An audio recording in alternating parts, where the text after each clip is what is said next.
కామారెడ్డి జిల్లా ఎల్లారెడ్డి నియోజకవర్గంలో రేపు జరగబోయే ఎన్నికలకు ముమ్మరంగా ఏర్పాట్లు చేస్తున్నామని అధికారులు తెలిపారు. రెండో విడత పంచాయతీ ఎలక్షన్ ఏర్పాట్లను జిల్లా కలెక్టర్ పర్యవేక్షించారు. గాంధారి మండలంలో 45 గ్రామ పంచాయతీలకు 16 సర్పంచ్ స్థానాలు ఏకగ్రీవమయ్యాయి. మిగతా 29 స్థానాల కోసం 102 మంది అభ్యర్థులు పోటీ పడుతున్నారు. లింగంపేట్ మండలంలో 41 గ్రామ పంచాయతీలకు 14 మంది ఏకగ్రీవం కాగా మరో 27 స్థానాల కోసం 109 మంది అభ్యర్థులు పోటీలో ఉన్నారు.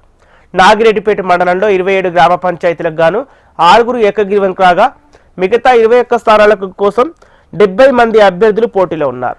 ఎల్లారెడ్డి మండలంలో 31 గ్రామ పంచాయతీలకు 4 ఏకగ్రీవం కాగా మిగిలిన 27 స్థానాలకు 364 ముందు అభ్యర్థులు పోటీ పడుతున్నట్లు అధికారులు తెలిపారు.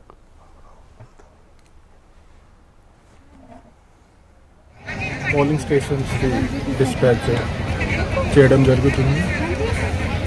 అన్ని పోలింగ్ పార్టీస్ కంఫర్ట్ కోసం కూడా పోలింగ్ స్టేషన్స్లో అన్ని ఫెసిలిటీస్ ఏర్పాటు చేయడం జరిగింది. Hot water, dinner, breakfast, snacks.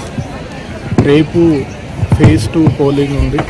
So 6 AM mock poll ఏర్పాటు చేసి 7 AM నుంచి యాక్చువల్ పోలింగ్ స్టార్ట్ అవుతుంది. 7 AM to 1 PM పోలింగ్ ఉంటుంది. 1 PM తర్వాత 2 PM నుంచి కౌంటింగ్ స్టార్ట్ అవుతుంది. సో అందరితో అదే రిక్వెస్ట్, మ్యాక్సిమం నంబర్స్లో ఓటింగ్ వేయాలి. అందరూ ఓటింగ్ వేయాలి.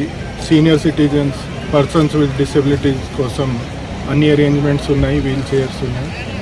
సో అందరూ పోలింగ్ స్టేషన్కి పోయి ఓట్ వేయాలి.